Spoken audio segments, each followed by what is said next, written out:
Father, we thank you this morning. You've been so good to us. We thank you for this entire series. We thank you for those who are engaging with us this morning, those who choose to be a part of what you're doing, not only in this community, in Genesee County and Flint, but in other states and even around the world that are watching and listening to us this morning. We thank you for the hearts that are open and the ears that are open to hear. And Father, I pray today that you would move on the hearts of those who hear this message and open their hearts to receive your purpose and your plan for them when it comes to generosity. And so we honor you and thank you for that today. In Jesus' name, amen. Well, thanks for joining me in that prayer today. Today, as I said, this is, if you're just tuning in, this is part 5 of a 7-part series now. We started out where there was going to be 4, and now it's going to be 7. So didn't mean to trip you up, but hopefully it's been of value to you. And if it has, you can, put something in the chat about that. Thanks. I'm looking at the chat window in the app. I see Stephanie's chatting back with us. So thanks for talking to us this morning. Stephanie, good morning. Top of the morning to you. Also to you and your hubby. So God bless you. And thanks for tuning in this morning. But we're in part 5 of the extravagant generosity. And we've talked about generosity a little bit. But as you'll notice on the next screen that I'm putting up here for you, it says the series is 7 weeks. So we've changed that from 4 weeks to 7. But we're still going to accept donations for our charities, our nonprofit partners that we are collecting for. Many of our nonprofit partners that we support are preparing to give to those in need that they service during the Thanksgiving time, during the Christmas time. And instead of us trying to do that, especially in the pandemic, we just partner with other organizations that already have things set up, already have a system set up. And so we can just give to them or add service to them. And that's what we're doing. We're volunteering to serve in certain areas, and we're also collecting donations for them. So if you choose to do that, then on the church app, there should be a place where you can, it's right at the top where it says community service. You can click on that.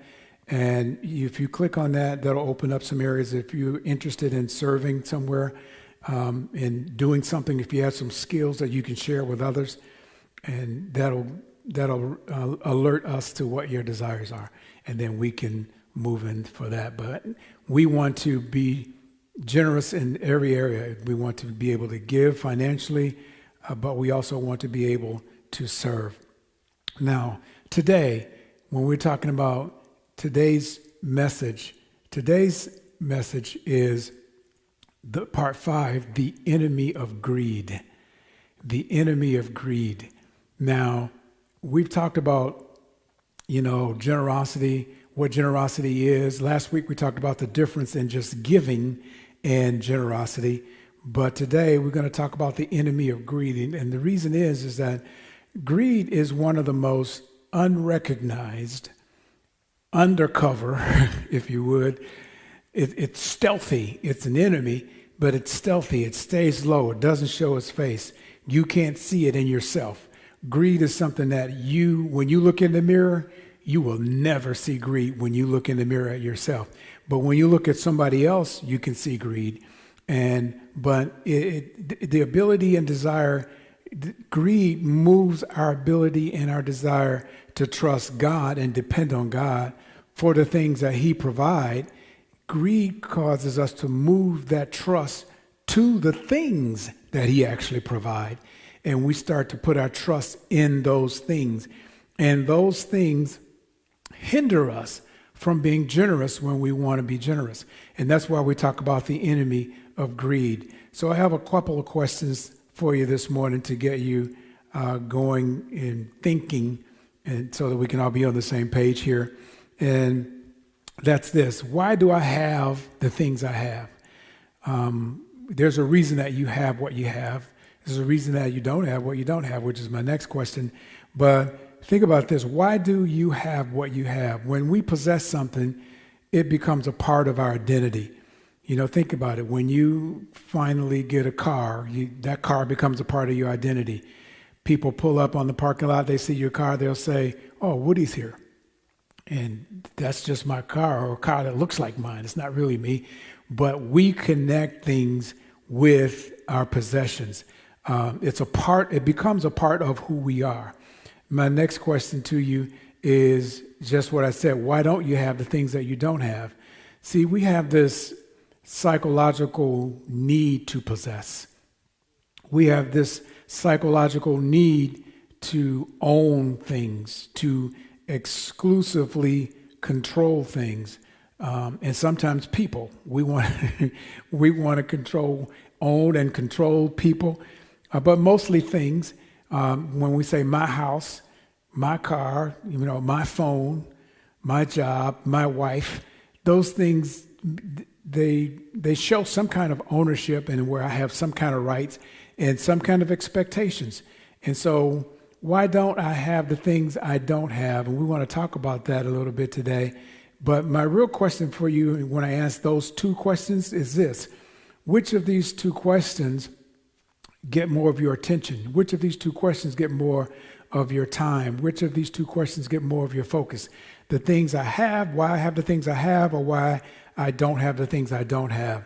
You see, our system that we live here, especially here in America, North America, our system of capitalism and its components that I'll call just consumerism. Consumerism is so big, but they're based on the need to possess, and they understand. In other words, marketing and sales organizations, they understand that that's what goes on in our psyche. And so when they take a look at us, when they look at you, and when they look at me, they feel every waking and every sleeping moment also. Even when you're asleep, there are ads going on that are designed to get your attention. There are ads going on that, depending on what you looked for last time, when you go online next time, those things will start popping up on the side panel. And you wonder, how did they know I wanted that? And because they are studying you, and you're giving them that information, and they're using it to give you what you want, and that's just it. It's what you want. It's what you want, what I want, what we all want, what we're looking for. And so when we participate in those things, if we go into that system unchecked, that's when the danger of greed comes in. Our consumerism turns us into just focusing on consuming, where our whole focus is just on what I can have and what I consume myself, and that begins to be our focus. They even show us things that we never thought we needed. Who would have ever thought you would have a phone that you could do almost everything with? But now you need one. It's not just that you desire it, you need it. And so they've created a need for you. But here's my next question for you, and that's this. We all struggle with greed, and it's not a question I want to show you this. But see, greed is not just for who you would call greedy people. When I think about greedy people, there's a scene in my mind when I was a kid and at my grandparents' home, and on my mom's side, so my maternal grandparents, and I lived with them, and at that time, and they were serving something. My grandmother was serving something, but almost all the grandkids were over. And I know, because I counted how many grandkids they had when I lived with them. They had 63 grandkids when I lived with them. And so when we had an event, when something was going on, if most of us showed up, it was a lot of people.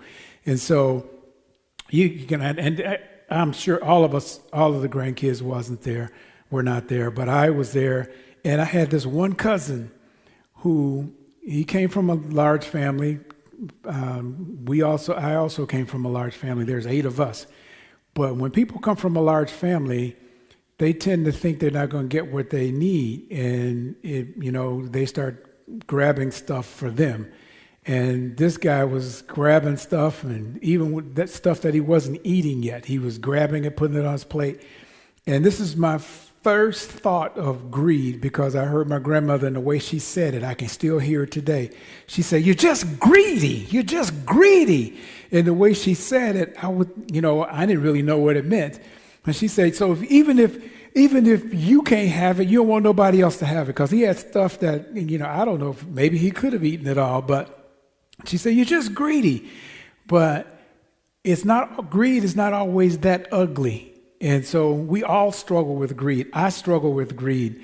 Greed doesn't go away just because you become a Christian. Greed doesn't go away just because you're now a Jesus follower. There are areas in my life where I struggle with greed today, and so do you. And there are certain areas where I struggle with greed more than others, and so do you. For example, in my early 20s, when I look at my early 20s and the way I started life off, and probably even before my 20s, when you think about where you were, I want to give you just a little insight on me. So when I think about because I entered the job market early, I was working when I was as young as 9. I learned to drive farm equipment, and I worked on the farm. But when I moved to Flint, for example, I was 15 years old. First thing I started doing was getting a job, got a paper route, and then start working for the people that my mom was working for. By the time I was 16, her boss actually bought himself a car so that I could drive his truck and have a job for the summer. So I had this whole truck, using it as if it was mine. And so I started off where I started to make some pretty good money from an early age, is where I'm getting to this. And by the time I started school, my last year of high school, I was working at one of the General Motors plants here in Flint with engineers, where I wanted to be an engineer. I was doing a co-op student at that time it was GMI, now it's Kettering. But I was making some pretty good money when all that stuff was going on. But there's certain things that I did not know was going on with me, because as I started to make money, I started to purchase things. And as I started to purchase things, I started to focus on those things that I was purchasing more than on the person or God who was providing those things for me. And I wanted to lay that out for you, because I'm going to talk about that a little bit. But greed got a hold of me, and you probably would look at me and you would think, "You're not greedy. That was not greed." But I know now that was greed that got a hold of me, because I understand now what greed is. So, and it's not new. It's not new to us just because there's advertisements. It's not new to us today.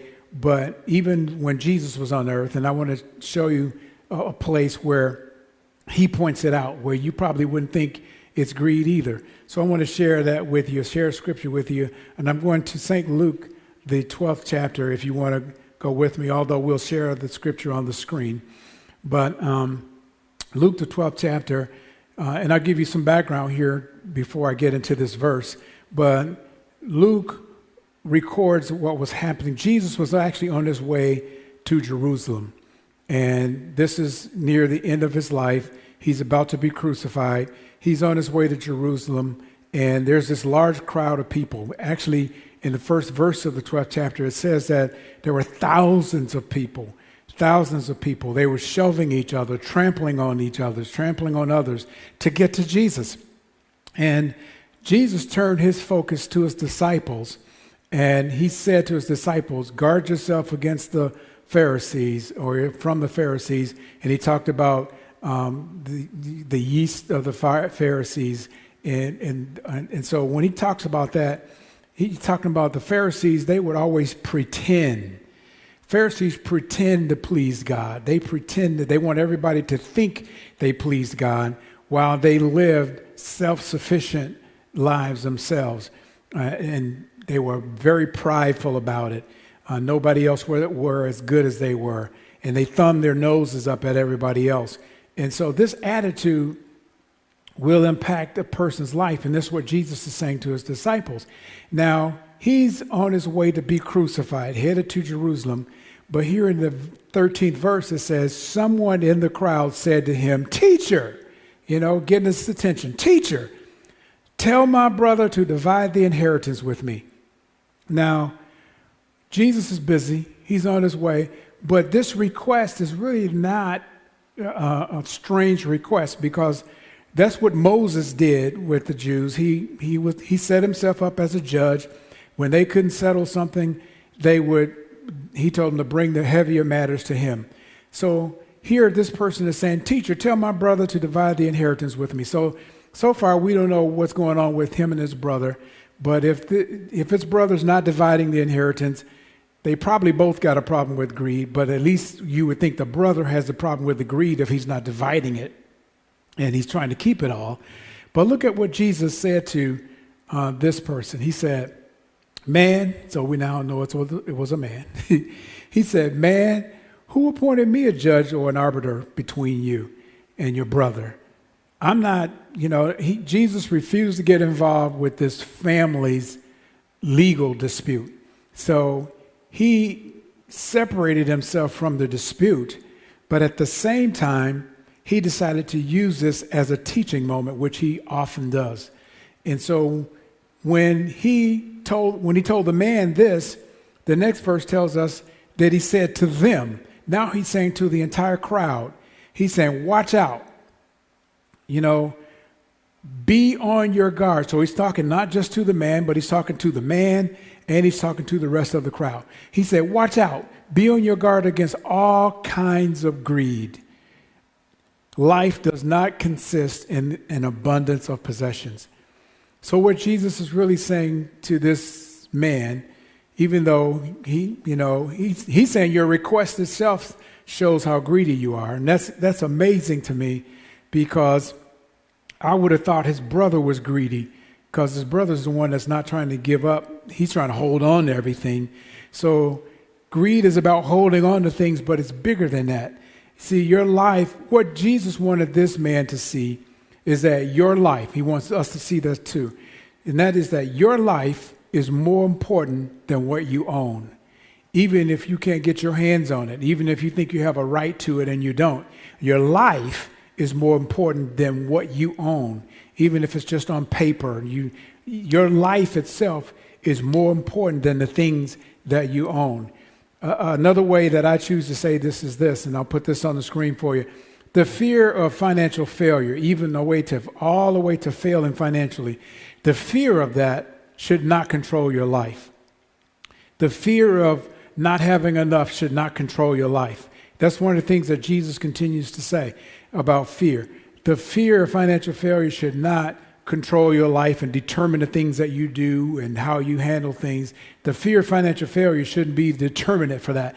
But what drives this fear is this little dirty word that Jesus talked about. And when he said in that verse, and I pointed out here, then he said to them, "Watch out." So he's saying, be careful, be on alert, take notice when you're doing things. He said, be on your guard against all kinds of greed. All kinds of greed. All kinds of greed. Now, when you think about this, a simple way of thinking about this is another question I want to ask you to think about. Have you ever been in a crowd or been among some people and people ask you, "What do you do for a living?" And, when they ask you, "What do you do for a living?" you start to tell them something, but think about what you start to say. And I don't know what you start to say. I know what I start to say. But what this question does, when we're asked this question assesses our ability to participate in that system that I just talked about. It assesses our ability to participate in consumerism. It assesses our ability to consume things. When you say what I do for a living, you start talking about what you do to earn money, what you do, and you earn money because of what you're going to buy with that money, what you're going to consume with that money. And that's typically what we do. But how much money you make by doing what you do that's what determines your purchasing power. And really, when people say, what do you do for a living? We start telling them what kind of purchasing power we have. And the more purchasing power you have, the more important you feel. The more important you feel, you want to feel more important than the people around you. And you're not a terrible person because you feel this way. I'm just saying it because nobody else will say it for you. But I'm just saying it. I get these same feelings. You get the same feelings. If you were honest with yourself, when somebody asks you, what do you do for a living? Think about what you say. Typically, what you say in answer to that question, you're starting to tell them what you do to get purchasing power, what you get to make money, and this is how much money I make. You may not even say this is how much money I make, but when you say I'm an engineer or whatever you are, I don't want to start throwing terms out because I don't want to be picking on people. I'll just pick on me, But that typically means something, and so people know that engineers are in certain economic classes. But they really don't know because they don't know how I manage my money. They don't know how money controls me. And that's the difference. See, your ability to consume is what the system is preying on. Your ability to consume, your ability to stay in touch with what you consume, and how much you make is how much. Typically what happens is how much you make is how much you will consume. Now, that's interesting because that's what typically happens. We usually consume everything we make. Now, if you don't think that's true, just think back over your own life. When you consume things, when you have purchasing power, you start consuming things, and then even though that tells you what your status is, it determines your status. Well, and I'm going to tell you a little bit more about me in this situation, since I don't want to pick on anybody else. When I was about maybe 19, I was working at Meyer Thrifty Acres, and I looked up this information. Today cashiers average about $12 an hour. Then I think I made something like $3.74 an hour. But that's me coming out of high school into college. But by 1977, I became an apprentice at General Motors, and my wages went from $3 and something an hour to more like, $12 an hour as an apprentice, all the way up to maybe $15 and $16 an hour as a journeyman. And so my ability my purchasing power grew almost exponentially. Within a few years, I'm making 4 times as what I was making before. Now, but here's what I want you to see, because I was doing some things right. For example, I was a Christian still, even then. I learned to pay my tithes when I was 11 years old. I've always paid tithes since I was 11 years old. So that's been 50-some years ago. I've been paying tithes. But I was also taught that if I paid my tithe, then God would watch over my finances. In other words, really what they taught me is if you don't pay your tithe, then God can't protect you. You're up for grabs. And it was more of a fear technique. So I've always paid my tithes. It's become a habit. And remember the word habit, because really God wants us to form habits, but not out of fear.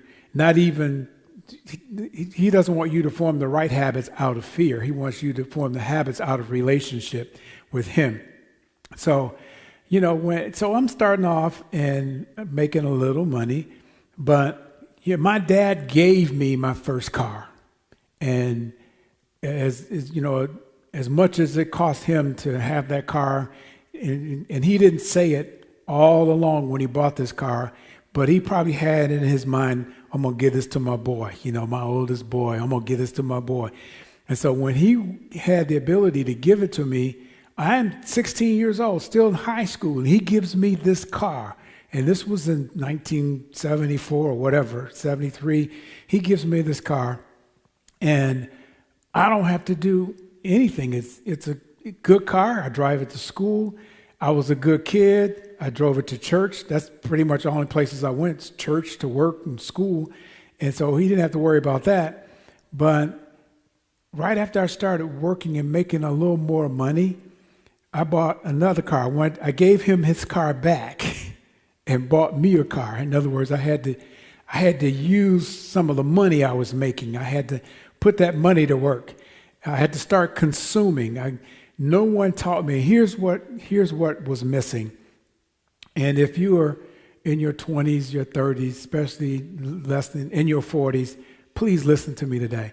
Because even though I went to church every Sunday, twice a Sunday, most times a Sunday night also, even though I did all of that, paid my tithe, no one emphasized to me the importance of saving some money for later, saving some money for an emergency fund, saving some money. So I didn't. I consumed every single thing, even though by the time 1977 came around and I started working as an electrician, 78, I'm making 5 times as much money as I made before. And that before I got married with no extra, expenses. But here's what I started to do. For example, all of my, and this is where some of my weaknesses come when it comes to greed. But all of my desires for the things I wanted all the musical stuff. In the 70s, I had a quad stereo system. It's not just stereo, but quad. That was in the 70s, where I had 4 big speakers in my bedroom, and I could control the sound even then. And I've always been in the sound, but also in the music. So I bought one of the top of the line keyboards, and I built a studio in my first house. I bought the house and built the studio. So I'm just spending the money as I get it. And I'm not thinking about the future, not even for me or anybody else. I'm consuming every single penny that I get, except for enough to service the debt that I've created. Because that's what happens. We typically will buy what we can buy, and then what we can't afford all at once, we buy it by credit, as long as we can afford the payments. So hopefully you're listening to me. This is the system that we've been presented with, that if we don't hold ourselves responsible, this is the system that will take us out financially. So let me share this with you. When consumerism in our lives goes unchecked, we're caught in a down spiral of never having enough. You will always be wanting more, and you'll never be satisfied. You'll always want more, and that's really what greed is. You'll always want more. No, even if you have more than enough right now, you will always want more. See, the appetite for more increases as it is fed.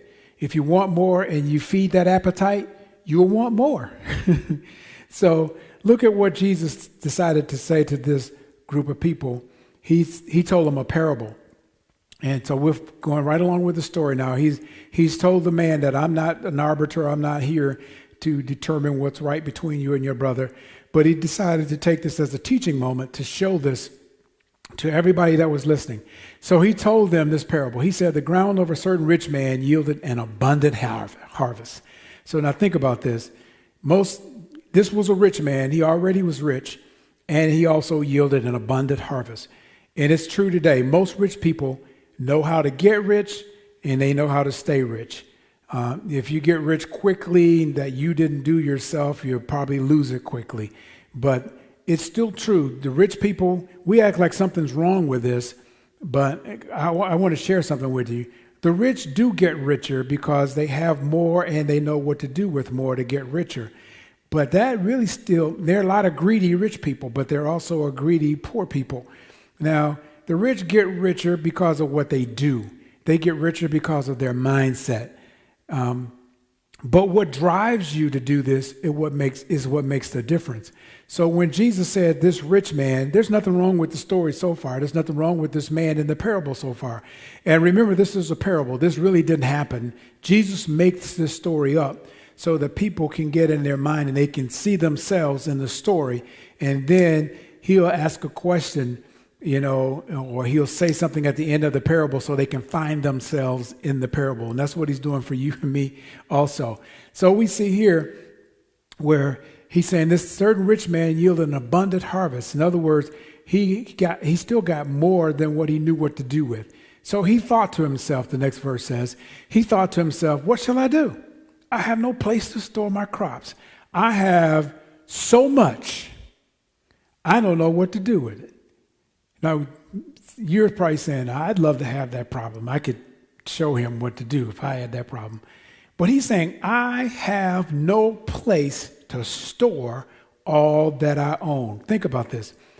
I have no place to store all that I own. Now, you may think that you don't have that problem, but I realize that we have this problem big time.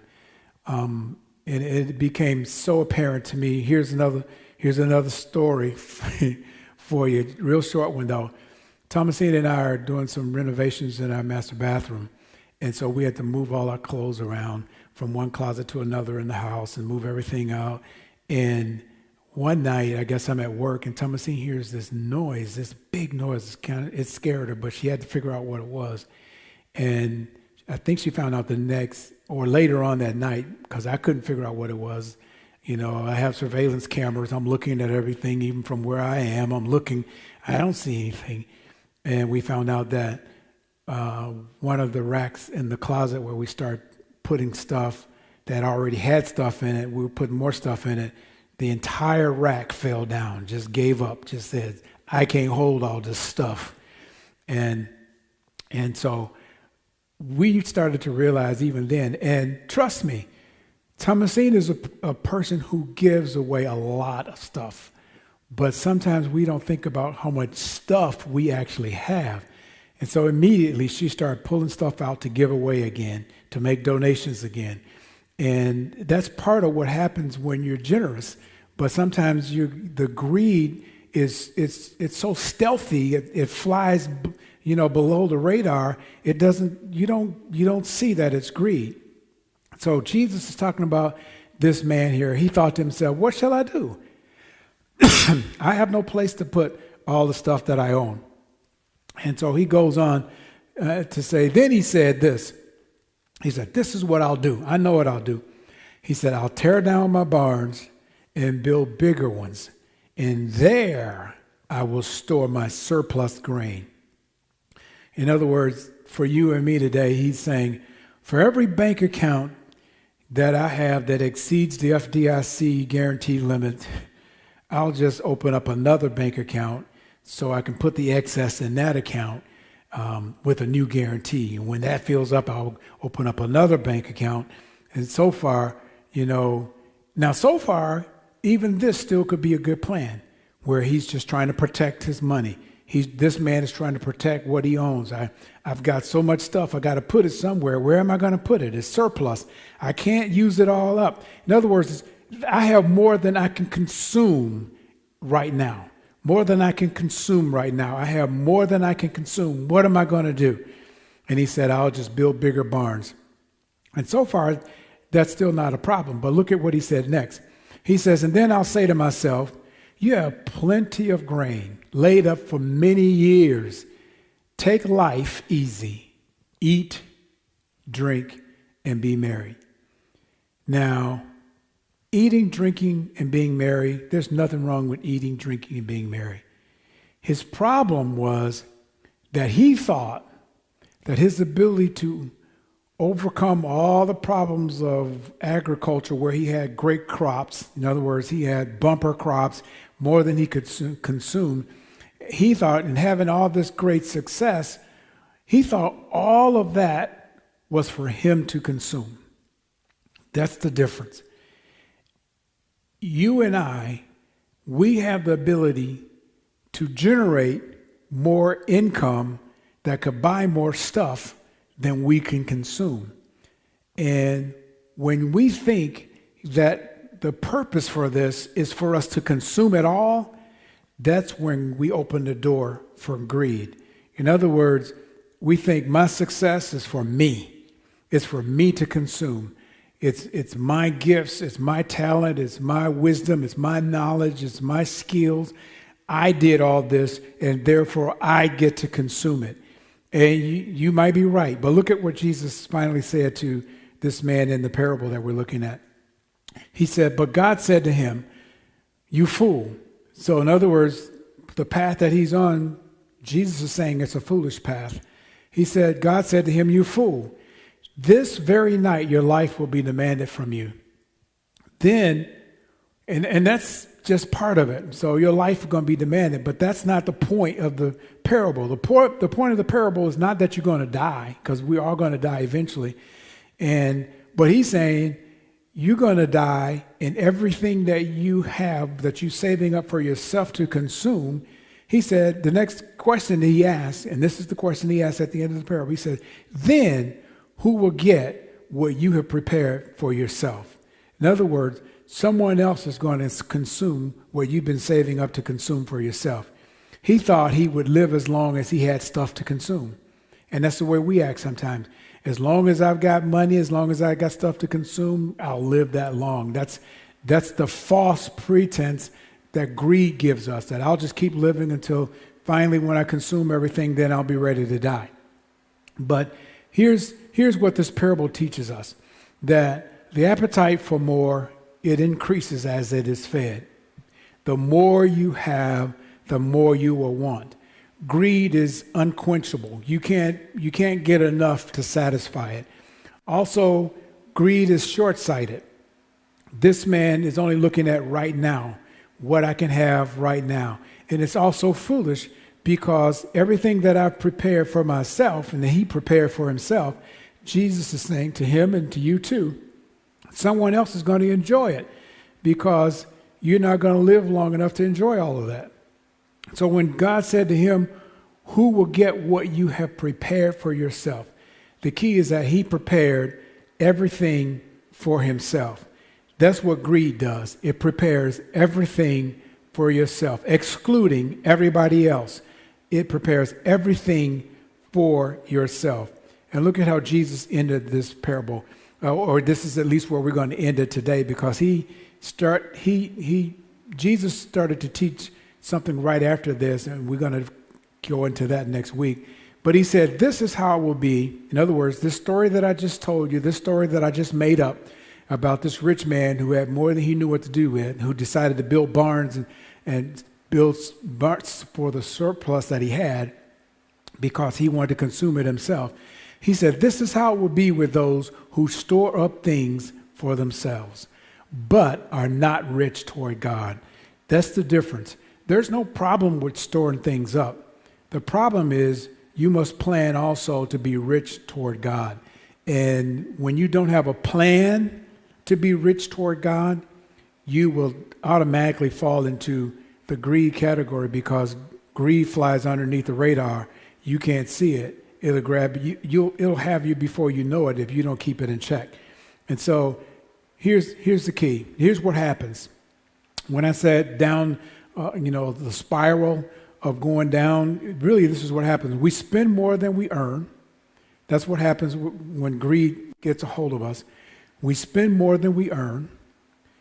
And then, since we don't have enough to purchase what we want still, because greed created that desire now for things that I want, I don't necessarily need it, but I want it, and to the point where it becomes a need. But then, since you spend more than you earn, or you spend at least all that you earn, then you purchase things on credit. But even the things that you purchase on credit are things that depreciate in time, even as big as a car.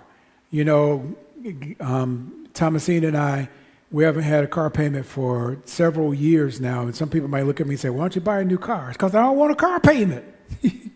That's why I don't want to buy a car. And when I can buy one cash, or when it makes business sense for me to lease one that the business can write off, then maybe I'll do that. But I don't plan on buying another car on credit, because as soon as you buy a car on credit, the value of the car depreciates less than what you bought it for. Now it's worth less than it was just 10 minutes ago when you drove it off the lot. Is worth less than what it was, and you also owe interest on it. So the interest is, now you're going to pay more, and the value is going down. And so, but that's what greed does to us. That's what the system of consumerism does for us. And then the third thing is, we don't have an emergency fund. We don't save anything for emergency. And so when you find yourself in this situation, because this is where I was. This is exactly where I was. But when you do this, it's impossible to be generous with this kind of a lifestyle. It's impossible to be generous when you spend more than you earn. It's impossible to be generous when you continue to purchase depreciating items on credit. It's impossible because you're just servicing the credit and you feel like as long as I can make the payments, I'm good. As long as you make the payments, things seems to be good. And then you have no emergency fund for when things do happen where you don't have a job, or, even if you still have a job, emergencies come up where you need to purchase something. You don't even have the money to even make the purchase. And as I told you earlier, I was a tither, I was a giver, but I had these three major problems that my church did not know how to help me with. I was spending more than I was earning, even though I was tithing. Even though I was giving, I was spending more than I was earning. I was continually purchasing depreciating items, just things that I wanted, things that I felt like I needed right now, and couldn't wait till I accumulated enough money to purchase them. But this became my habit. My habit was to spend more than I earned. My habit was to purchase depreciating items on credit. My habit was still not to set money aside for emergency. I had these problems, and my church didn't know how to help me with it. So if you're in your 20s, 30s, 40s, please listen to me today. Get yourself out of this loop. Get yourself, even if you're older and you're still in this loop, get yourself out of this loop. That's what generosity is all about. Generosity is about the freedom to be able to do the things that you really want to do. But you need to get out of this. You know what Jesus calls this? What do you think Jesus calls this? Where you spend more than you earn, where you purchase things on credit, so you just servicing the credit, and where you have no emergency fund. Jesus calls this greed. That's what greed is. So it's as dirty of a word as we think of people as being greedy. You may be greedy and you didn't even know it. Now, remember last week when I shared with you the difference between the Sea of Galilee and the Dead Sea? Take a look at that again. Now, this is a picture of the Sea of Galilee. Beautiful. You got greenery. Things live in it. This is one of the biggest fishing places in that area of the world. Business. When you look at this, the Sea of Galilee, it gets its water from the Jordan River. The Jordan River flows down, but the Sea of Galilee doesn't just hold the water. And again, as I said last week, it's really, technically it's not a sea, it's a lake. It's a freshwater lake. The water's running through it, but the Sea of Galilee also releases the water back out of it. So the Jordan River continues to run also out of this sea into the Dead Sea. And so I showed you a picture of the Jordan River and what that looks like. But this also runs between the Sea of Galilee into the Dead Sea. Now in the Dead Sea looks like this. Now you see this is a sea where nothing grows. Fish can't live here. Nothing can live here. And so as you look here, the difference is that in the Sea of the Dead Sea holds on to everything. The only way water gets out of the Dead Sea is it evaporates.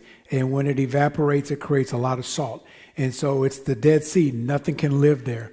So when I say Jesus calls this greed, it's just like being the Dead Sea, where you consume everything that comes to you, and you think everything that comes to you is for you. That's greed. And the enemy of greed is generosity. And that's why we're talking about generosity today. It's more than giving. it's more than tithing. It's about having a plan. That's really what it's about. It's having a plan where finances and the lack of finances don't control you. That's really what generosity is all about. And that's how you fight greed, is with generosity. So here's your challenge for today. It's kind of short, but here's the challenge today. And none of us are immune to greed. I'm not immune to it. You're not immune to it. But we must all take personal responsibility and take some action. So take responsibility and take some action to recognize greed when you see it in yourself. Learn to see it, in the mirror. Learn to see it, because you can't see it until you learn to see it. And then develop some good financial habits that keep the influence of greed at its minimum in your financial life. You're never going to totally get rid of greed. It's going to always be there. It's not like now that I've had this message and now that I know that I can give and be a generous person, I'll never have to worry about greed again. You will. Greed will always, because you'll increase, your income will increase. And the more your income increases, then you'll start purchasing more stuff. And then the greed will grab you again, and then you'll start purchasing more than you earn. And so that whole cycle starts all over again. But you've got to take responsibility, recognize it, develop some good financial habits that keeps the influence of greed out of the influence of your financial life.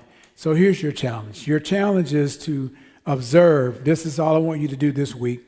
Don't necessarily try to make any changes yet, but observe what's going on in your own financial life. Observe your financial habits, your own personal financial habits. Take a look at them this week. Take a look at the patterns that you have for finances this week those patterns that do not allow you to practice being generous. If you can't be generous because of these things, then observe what those financial habits are to the degree that you can't be generous to the degree that you'd like to be. Maybe you can to a certain point, but then you can't to a certain point. And then practice the process of what I call continued trust in God. I call it continued trust because trust moves as things move. In other words, God is the provider of all things, right?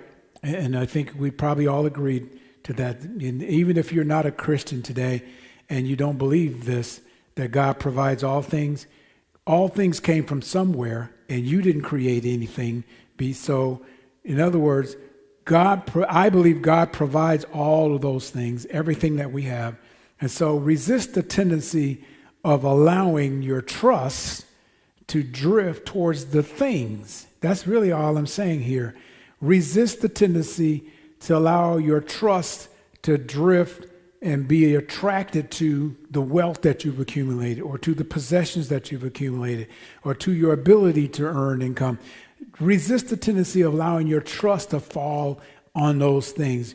In other words, the more we have, the more we want, the more we need, the more we upgrade our quality of life.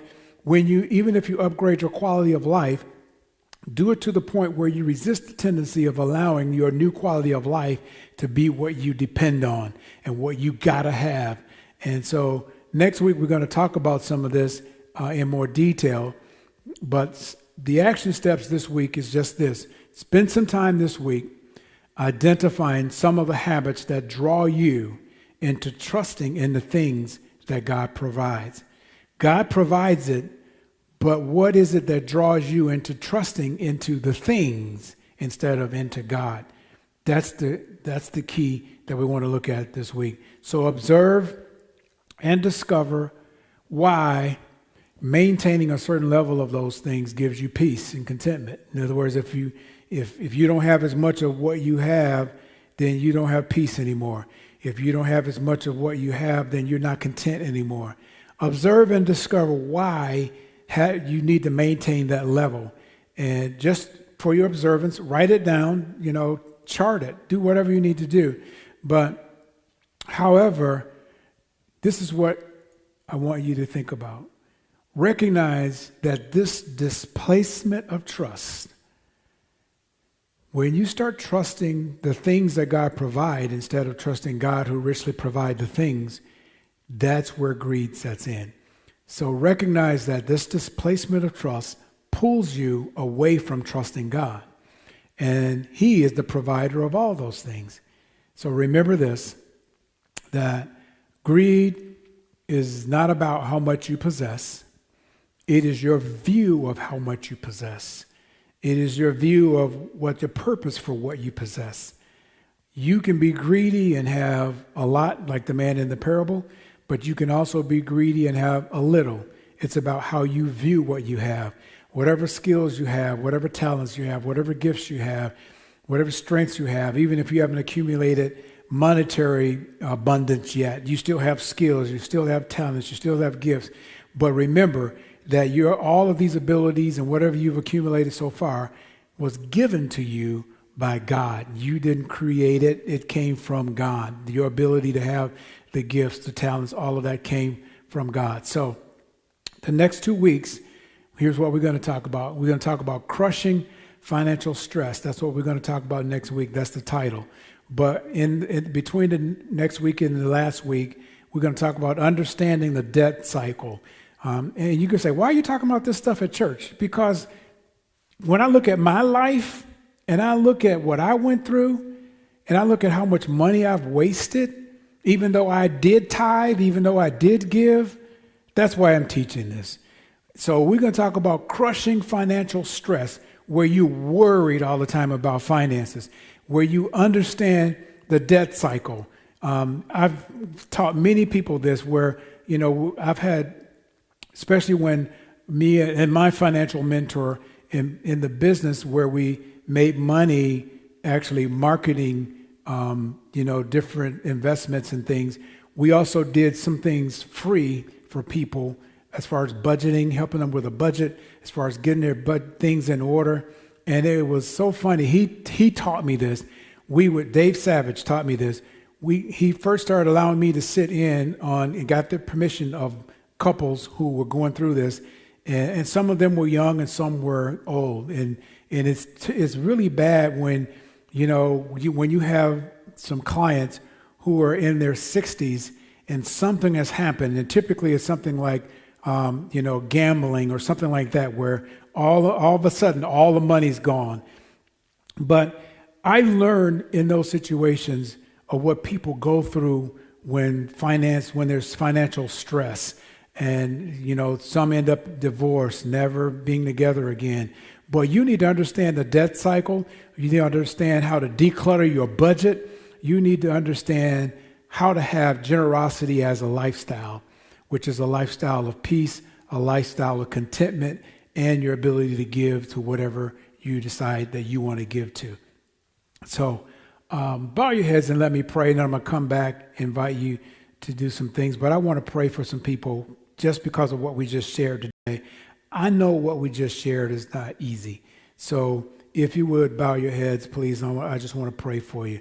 Father, we thank you today for this message. Again, I thank you for this series. I thank you for the people who are listening to this now, watching this now, who will even hear it and watch it later.